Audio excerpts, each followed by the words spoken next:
I wake up in the morning and I want to reach for my phone.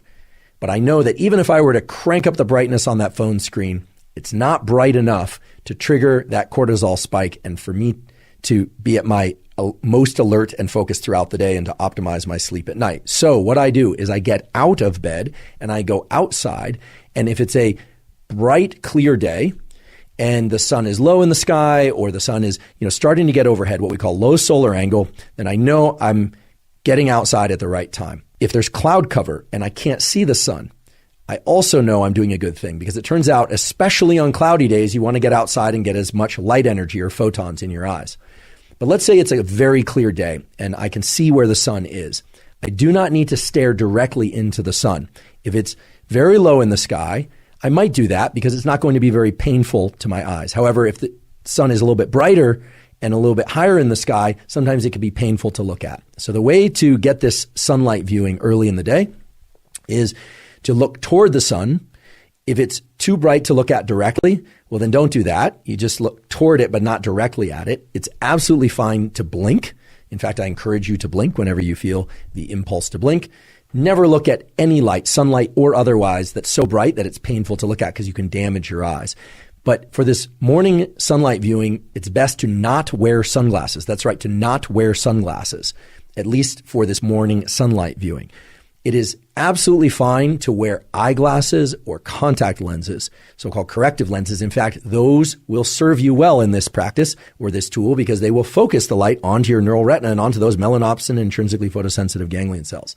If your eyeglasses or contact lenses have UV protection, that's okay. There's so many different wavelengths of light coming from the sun, and they are bright enough that they will trigger the mechanisms that you want triggered at this early time of day. So try and get outside, ideally within the first 5 minutes of waking, or maybe it's 15 minutes, but certainly within the first hour after waking. I want to share with you 3 critical things about this tool of morning sunlight viewing. First of all, this is not some woo biology thing. This is grounded in the core of our physiology. There are literally hundreds, if not thousands, of quality peer-reviewed papers showing that light viewing early in the day is the most powerful stimulus for wakefulness throughout the day, and it has a powerful positive impact on your ability to fall and stay asleep at night. So this is really the foundational power tool for ensuring a great night's sleep and for feeling more awake during the day. Second of all, if you wake up before the sun is out, you can and probably should flip on artificial lights in your internal home environment or apartment or wherever you happen to live if your goal is to be awake. Right? If you wake up at 4 a.m. and you need to be awake, well, then turn on artificial lights. Once the sun is out, however, once the sun has risen, then you still want to get outside and view sunlight. Some of you will wake up before the sun comes out, and if you're asking whether or not turning on artificial lights can replace sunlight at those hours, unfortunately, the answer is no.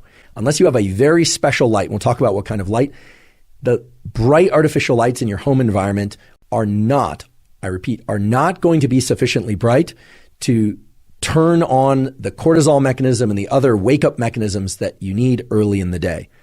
The diabolical twist, however, is that those lights in your home or apartment or even on your phone are bright enough to disrupt your sleep if you look at them too late at night or in the middle of the night.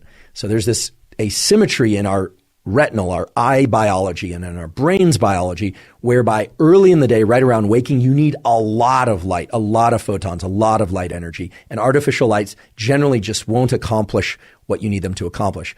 But at night, even a little bit of artificial light can really mess up your so-called circadian, your 24-hour clocks, and all these mechanisms that we're talking about. So if you wake up before the sun is out and it's still dark, please turn on as many bright artificial lights as you possibly can or need, but then get outside once the sun is out. On cloudy days, you especially need to get outside. I repeat, on cloudy days, overcast days, you especially need to get outside and get sunlight. You just need to get more of it. Now, how much light and how much light viewing do you need?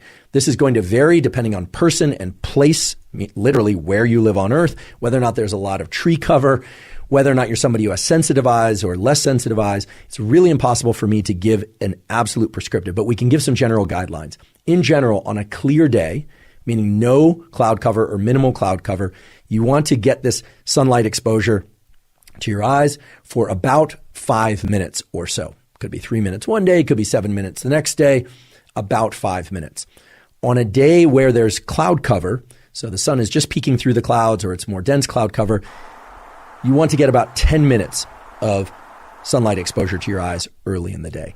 And on days that are really densely overcast or maybe even a rainy, you're going to want to get as much as 20 or 30 minutes of sunlight exposure. Another key thing is do not forget about, just don't try and get this sunlight exposure through a windshield of a car or a window, whether or not it's tinted or otherwise. It takes far too long. It's simply not going to trigger the relevant mechanisms. You would be standing there all day trying to get enough light into your eyes from the morning sunlight, and by then the sun will have already moved from low solar angle to overhead, and it simply won't work for all sorts of mechanisms related to your circadian rhythm functions. So just don't try and do it through a windshield, sunglasses, or a window. It's just not going to work. Get outside. If the weather is really bad or for whatever reason, safety reasons, you cannot get outside, well then I suppose try and get near a window. That would be the last resort. But you really want to get outside to get the sunlight exposure.